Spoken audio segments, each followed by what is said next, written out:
Boa tarde, crianças.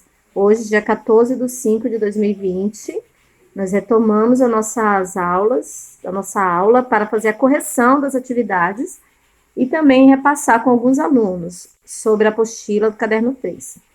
Eu quero saudar vocês nessa tarde e pedir que vocês reflitam um pouco e tenham paciência, porque vai passar todos esses momentos. Então, vamos tentar fazer as atividades da melhor maneira possível. Eu vou passar uma reflexão sobre sonhos para podermos começar a nossa aula de hoje. Sem sonhos, a vida não tem brilho. Sem metas, os sonhos não têm alicerce. Sem prioridades, os sonhos não se tornam reais. Sonhe, trace metas, estabeleça prioridades e corra risco para executar os seus sonhos. Melhor errar por tentar do que errar por omitir. Augusto Cury. Bem, nós vamos falar agora do caderno 3, que é a atividade 1. Nós fizemos uma revisão na terça-feira das últimas apostilas, perguntei se todo mundo fez, e a maioria dos alunos tinha feito. As crianças que não conseguiram acessar ainda, eu estou dando suporte privado, né? Cada um me chama e eu vou auxiliando. Mas, na realidade, nós vamos trabalhar essa apostila de maio essa semana. Então, tem algumas crianças que já estão fazendo. Língua portuguesa, caderno 3, atividade 1, receita de um lar feliz. Então, aqui tem a receita, ingredientes, modo de preparar. Aí, depois dessa receita, vem a interpretação. Quais ingredientes são utilizados nessa receita de um lar feliz? Você vai colocar os ingredientes. Para você, quais são os mais importantes? Você vai dar a sua opinião referente ao texto que você leu da receita. No verso, 3 xícaras de deixa para lá, o autor quis dizer, você vai dizer o que você entendeu com o que o autor quis dizer. E a quarta pergunta, vamos lá, subir aqui. Quais os ingredientes que refogado nos deixará mais feliz? E assim, qual a receita pronta e como deve ser servida? Vocês vão responder essa interpretação. Em seguida, vocês vão ter o texto 2, que também não é um texto grande, dá para vocês fazerem. Hábitos saudáveis. Aqui está o texto para vocês lerem. Em seguida, vocês vão ter interpretação. Sobre o que trata o texto? Onde ele foi publicado? A 3, de acordo com o texto, o que a falta de sono ou o sono mal dormido pode provocar? A 4, complete as frases abaixo com as palavras mal com U, que eu já falei na sala sobre isso, e mal com L. Vocês sempre se lembrem que mal com U está no caderno de vocês de português. Daqui a pouco eu vou explicar um pouquinho de mal com U e mal com L para vocês. E, em seguida, nós vamos ter o texto 3, que seria o último texto, da Silvia Leão Oliveira. Veja, você sabe dizer de onde vêm os sobrenomes brasileiros? Aí nós temos um textinho pequeno também. Ele é maior que o outro, mas dá para vocês lerem em 2 dias, que na terça e na quarta vocês tiveram tempo para ler. E, em seguida, tem a interpretação. Geralmente, de quem as pessoas herdam os sobrenomes? 2, porque a maioria dos sobrenomes no Brasil são de origem geográfica? 3, porque algumas pessoas receberam o sobrenome derivados de árvores? E a 4, as alcunhas também serviram para formar sobrenome, mas o que seria isso? E a 5, além dos apelidos, quais outros fatores serviram para formar os sobrenomes? E a 6, por que os africanos não usavam seus nomes originais? A 7, que tipo de sobrenome os escravos recebiam? A 8, porque o sobrenome Silva é mais comum entre a população brasileira. O que significa Silva? Uma atividade muito importante. O cunho dessa atividade é muito importante. Vocês precisam fazer. Depois dessas atividades 1, 2, 3, você vai fazer a atividade 7 do caderno 3. Construir uma atividade de matemática. Construir uma estrada que liga cidades de felicidade e alegria. Existe um marco a cada 6 metros. Você vai olhar aqui, que tem um marco, aqui tem outro marco. Então, a cada 6 metros tem um marco. Qual é o marco desse aqui? Esse Esse ou esse? Somente para nós registrarmos uma atividade de matemática. Somente isso. Bem, gente, a nossa questão do uso do mal com U e o mal com L.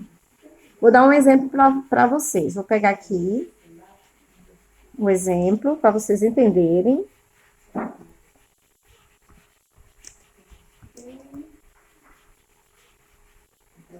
Aqui. Vamos esperar o notebook carregar o exemplo. E aí vocês vão ver que eu vou passar para vocês aqui. Eu já falei sobre isso na sala, mas eu vou passar para vocês aqui uma aulinha mais prática no vídeo mesmo, tá?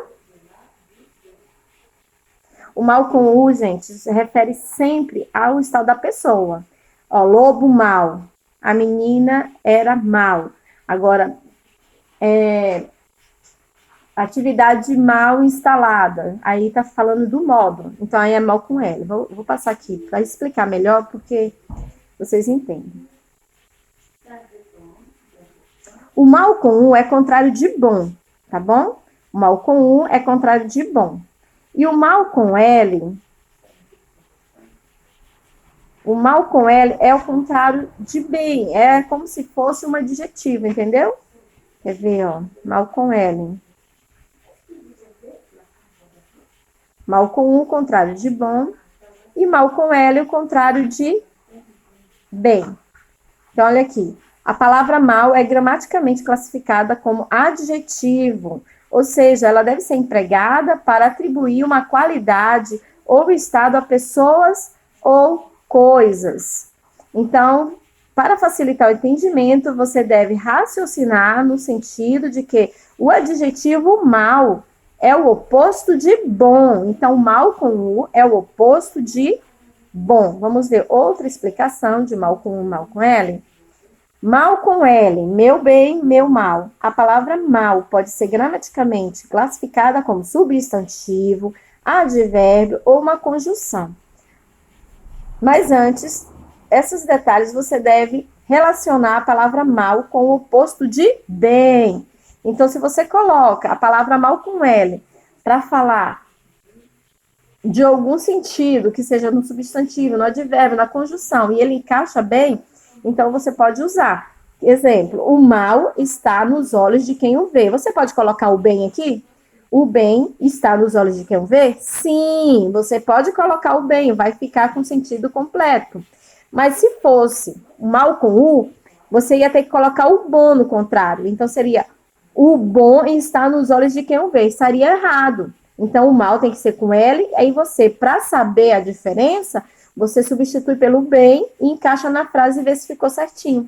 Geralmente, o mal com L, você consegue ver quando você coloca o oposto. Você colocou o oposto aqui no lugar do mal, o oposto é o bem. Você coloca aqui, o bem está nos olhos de quem o vê. Deu certo? Então, essa frase você vai usar o mal com L. Se vocês tiverem mais dúvidas sobre o mal com U e o mal com L, depois eu passo mais outra atividade para vocês, tá bom? Por hoje, nós precisamos somente falar sobre a acolhida. Nós estamos com todas as crianças recebendo essas atividades. Os pais também estão recebendo essas atividades nos grupos de pais. Então, estamos fazendo a chamada no dia de terça-feira, às 14 horas, nas quintas-feiras, às 14 horas. Nós fazemos a acolhida dos pais e dos alunos. A atividade que foi dada do caderno 3, atividade 1, 2, 3 e a 7, língua portuguesa. Fizemos uma explicação, uma breve explicação de mal com U e mal com L. Qualquer dúvida pode me chamar no privado. A entrega é até às 17 horas de hoje dessa atividade. Lembrem-se que vocês precisam me enviar fotos da atividade para constar presença na lista de frequência. Essa lista de frequência está sendo feita, vocês precisam me enviar a atividade, tá bom? E vou só deixar mais um recadinho. Não, só isso. A entrega é hoje. As apostilas estão sendo preparadas para ser entregue, eu creio que na próxima semana. Eu vou falando com vocês sobre isso. sobre as apostilas de quem não tem. Vocês podem copiar as respostas dessas atividades, somente as respostas no caderno para constar sua presença. E grata pela compreensão de vocês.